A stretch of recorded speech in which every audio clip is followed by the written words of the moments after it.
Well, hey everybody, John Rickland here, and this is my review of New Japan Pro Wrestling's New Japan Cup Night 3 event. And oh, those cup matches were so worth watching, especially that main event. Big thumbs up. This is my favorite night of the tournament so far.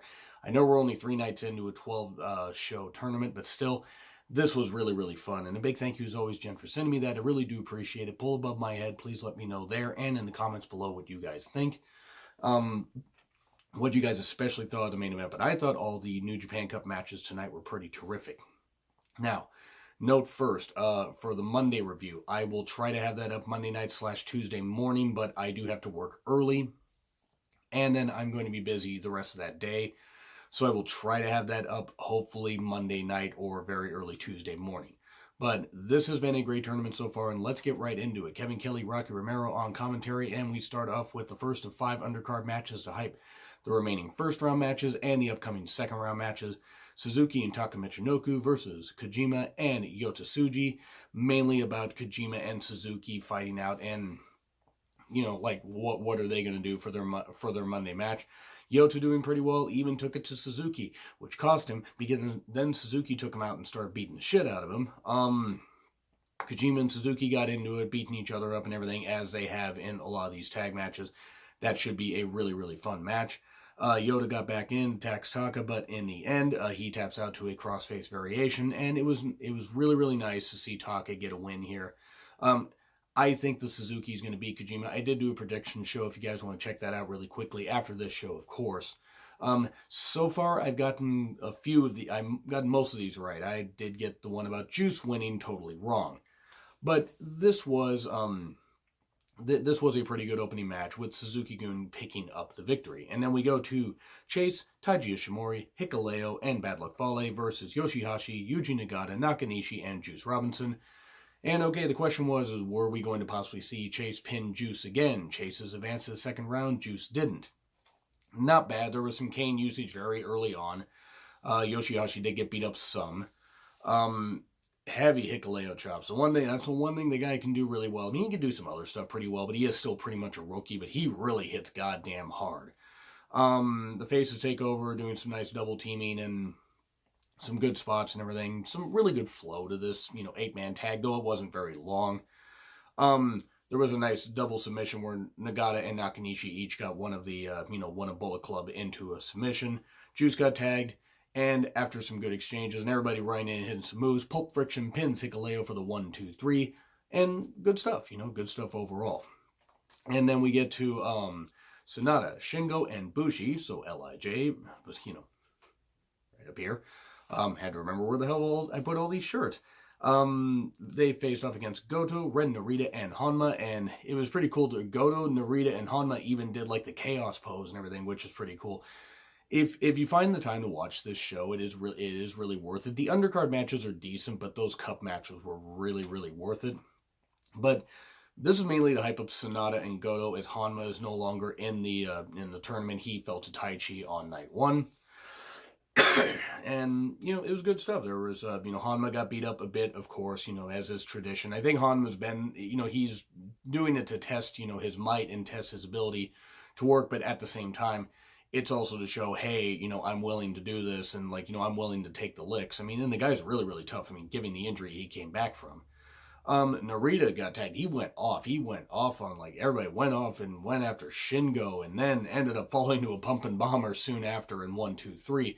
But Narita showed some good fire, and, I mean, there's some good young lions that they got that I think the future for New Japan's going to be pretty bright. They're going to need to build up with some outside stars. Apologies for my voice, by the way. I'm still kind of getting over the flu. But yeah, Narita is still very young. He's doing really well, though, so that was some good stuff. And then we get KES and Taichi versus Will Ospreay, Yano, and Ishii, hyping up a second-round match and also, a couple first-round matches. And this was, a couple second-round matches and one first-round match left. Yano and Davey Boy Smith Jr. And this was pretty good stuff. There was a lot of comedy with Yano trying to get under Davey Boy Smith Jr.'s skin. That's hard to say. Ishii got beat up a bit, though he did end up gaining some good shots. Ospreay got tagged. Battles with Archer since they're going to be facing off in the second round. Yano got tagged. Usual comedy, this kind of stuff. Everybody gets in. I hit a move, you hit a move, and then we fall out and all that stuff. And a killer bomb, 1, 2, 3. Davey Boy Smith Jr. pins Yano, so they're 1-1 in these tag matches to hype up for what's going to happen on night 4, which I think is going to be pretty interesting. Now I'm taking a look at the matches, and I will be honest. Besides Suzuki and Kojima, I don't really care about a lot of these matches, since I think they'll be good, but I don't know if night 4 is going to be as good as night 3. But still. And I think that was the issue with the G1 last year, is like the odd numbered shows had better tournament matches overall than than the even numbers, even though, I mean, like, the whole point is in any tournament, you're going to have, better nights and, and nights. So that being said, still, it was a good 6-man, and Suzuki-gun picking up the victory. And then we get finishing up another 6-man tag. Michael Elgin, easy for me to say, Colt Cabana, Mikey Nichols versus Okada, Makabe, and Hanare. So a couple guys are already out of this tournament, so gee, I wonder who's going to factor into the finish. Elgin and Hanare chopping each other, hitting some good moves and stuff like that. Hanare did get beat up a bit. He did end up coming back and having a good showing later. Makabe got tagged, doing the mounting punches in the corner, the laughter. Okada and Nichols battle. They're going to be facing off in the second round. Hanare got back in. And in the end, a Mikey bomb, the Blue Thunder bomb, 1, 2, 3. So Hanare got pinned. Nichols has a strong showing. Everybody had a pretty strong showing here. So it's going to be definitely interesting to see what happens in the second round. And then another El Phantasmo package. And then we get on to the New Japan Cup matches. And I know I'm kind of going a little fast here. I do have to be at work in a bit. But also, the undercard matches, if you don't see them, you're not really missing anything. I mean, it's nice to see this stuff. But it's like, the New Japan Cup matches are pretty much the reason to tune into the show, obviously. Hence why it's a 32-man tournament. Tenzan versus Taguchi, and this was good stuff. I really did enjoy this. Tenzan moving pretty damn well for a guy in his early 50s, or I think about 50, 51. Good in early comedy mixed in, of course. With Taguchi, you're going to get comedy mixed with wrestling. When Taguchi wants to not focus on the comedy, my God, he's really good. And, Tenzan with some good groundwork. Multiple ankle locks, ankle focus by Taguchi. Pace picked up. There was a nice Anaconda Vice by Tenzan. That was really, really good stuff. But the ankle lock again, Tenzan fights out. And then a roll-up by Taguchi. And kind of a weird roll-up variation, but he ends up pinning Tenzan for the 1, 2, 3 in a pretty good match. This was one that surprised me. It was originally supposed to be Finlay versus Tenzan, but unfortunately, and I believe if I heard commentary right, they said Finlay, David Finlay has a torn labrum in his shoulder, so, well, fuck, he's pretty much out till just after the G1, I believe. I mean, unless he suddenly recovers, he's going to be out past the G1, which is a shame. So he'll probably be back sometime for the,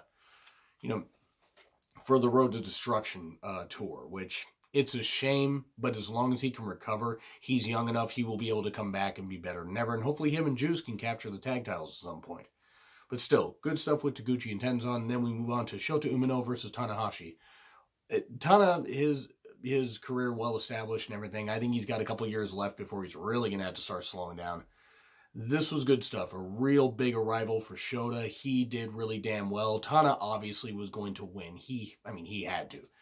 No offense, but I mean, I said as much in my Night 2 review that I said if Shota somehow beat Tana, it would be like in the NCAA basketball tournament, a 16 seed beating a number 1 seed, like a total underdog beating a world beater. But Shota's knee was targeted. However, he did not back down. He kept coming back with some good strikes, a really good drop kick. Tana got the clover leaf on. Shota fought out, and he had red shoots, Shota's father. There, like, as the referee, and that must have been both a proud thing and also a bit hard to watch, your son get beat up. But again, Shota Umino pretty goddamn tough and taking Tana's best stuff. Shota did come back, even got a clover leaf of his own, like, getting in a whole lot of offense on the ace. But in the end, there were some good forearms and strikes, but in the end, another clover leaf, and Shota Umino taps out. A great showing by the young lion. I can't wait to see what the rest of this year brings, and God, he could be, imagine in a couple of years what he could be doing at Wrestle Kingdom. I mean, he'll probably be on the undercard, obviously. I'm not saying rocket him to the main event after he goes on excursion, but, or after he comes back from excursion, but good Lord. Just imagine what Shota Umino is going to be if he's this young and doing this well. Then we get Evil versus Zack Sabre Jr., Takuma Chinoku at ringside for Sabre Jr., of course. Anytime you get these two guys in the ring, you're going to get a terrific match. I don't want to say this match was samey. They varied up a lot of the offense, but the core of it was the same. It was really good stuff and really dynamite. With just some quick bursts. Sabre Jr. just making all the submissions look goddamn easy. Evil, however, with some great mat wrestling of his own and some great submission stuff. This was really, really good. I don't know if it was as good as their matches last year, and maybe that's just because I've seen a lot of them, but this was really, really good. There was arm focus by Zack Sabre Jr., some great submissions, as I said, and one of them factors into the end. Plenty of strikes, a ref bump at one point. Pretty funny ref bump, go back and watch it, with Evil, the referee, and Zack Sabre Jr. It was good stuff. There were some great counters, some close near falls. I mean, really close, like heart-stoppingly close. I actually thought that Evil might get the victory, but in the end, a grounded octopus stretch. Evil had nowhere to go, tapped out, and Zack Sabre Jr. advances still 5-0 in the New Japan Cup tournament. He ran the field last year. He's not going to run the field this year. At least I hope not, because he would be beating my pick to win the whole thing.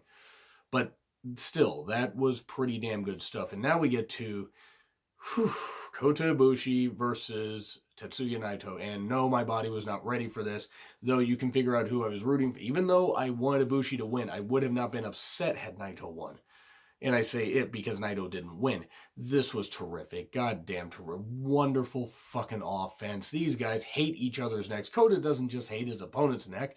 He hates his own neck. He also hates the necks of everybody else out there. I mean, just, my God, Naito, though, taking it early.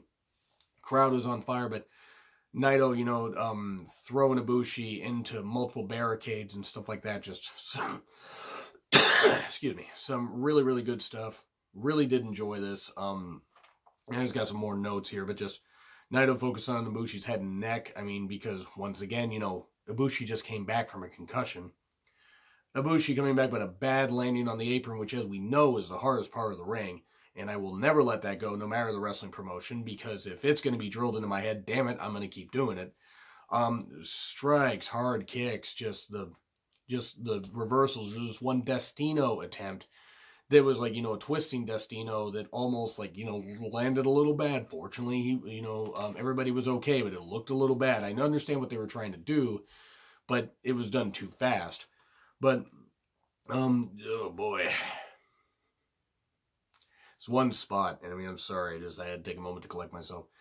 The spike tombstone on the apron. Tetsuya Naito driving Ibushi's head into the apron, which again is the hardest part of the ring, but my God. Ouch, it just made me do that, and that wrestling doesn't get me to do that very often.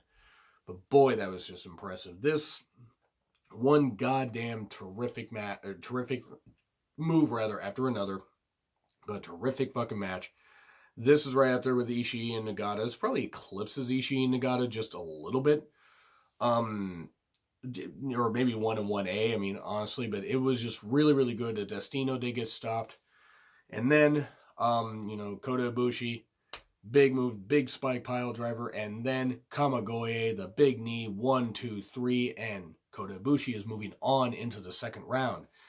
This was really, really good. I'm going to say B+ for sure. This best night of the tournament so far. I almost wanted to say A-, but honestly, the undercard, I don't want to say the undercard was throwaway. Everything was good about this. Nothing was bad. Really, if I had to pick a New Japan Cup match that was it might have actually been Evil and Sabre Jr. That might have been the least of the New Japan Cup matches, and it was still a top quality match, like an 8 out of 10. But yeah, Naito versus Kota Ibushi, great match. Really watch that, but watch all New Japan Cup matches. Anyway, folks, that's what I gotta say. Agree, disagree with what I said? Like, share, subscribe. Twitter handle in the description. I'm Charmitland. I will see you soon.